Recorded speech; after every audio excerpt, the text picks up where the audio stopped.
challenges of cooking for a free-from menu are really trying to find things that they can eat, but that they will eat as well. My husband's American, so that has some influence over the food we eat, because obviously it's nice to bring in the things that he enjoys, that he remembers from his childhood. The one we eat most often is pancakes, and unlike, what we think of as British pancakes, the kind of crepe style ones, with him it's the American fluffy ones. But then because we can't have milk or egg because of the kids, we have to put some different ingredients in there. And we also have to be careful about all the other things that have been prepared elsewhere.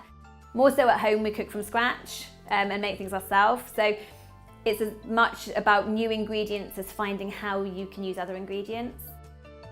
James now can have milk, whereas Amalia is still allergic to it. So he knows that he has to stay in one place, that he has to wipe his hands and his face and the table afterwards. We use a dairy-free milk. You could use any dairy-free milk. We use soya just because it's one that's both safe for them and also the fact that it adds a nice bit of sweetness. Usually you'd use the egg to kind of rise the pancakes, but we can't do that. So we use a combination of oil and baking powder, which helps to both hold them together and give them that kind of fluffy texture that they need to be that nice American pancake. Something that we all enjoy that I never thought I'd say is having bacon with them, but not what you'd think British bacon. It's the streaky American bacon. But to keep it a bit healthy and get a bit of nutrition in there as well, I'll always give them some fruit as well. So it's really nice served with strawberries, blueberries, and a little bit of drizzle of maple syrup over the top.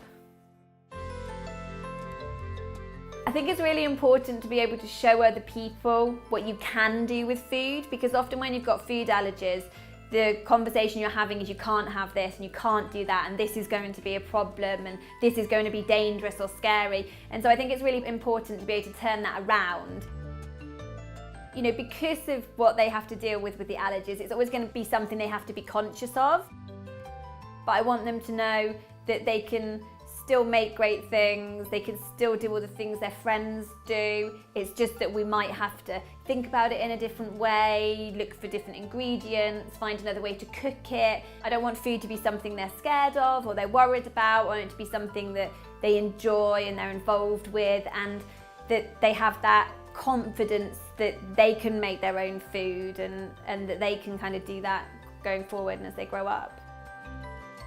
I've always loved the kind of joy that food brings people anyway. Before we were dealing with any of this, it's always been a big part of my life. So it's really nice to be able to share that and let other families kind of continue with that.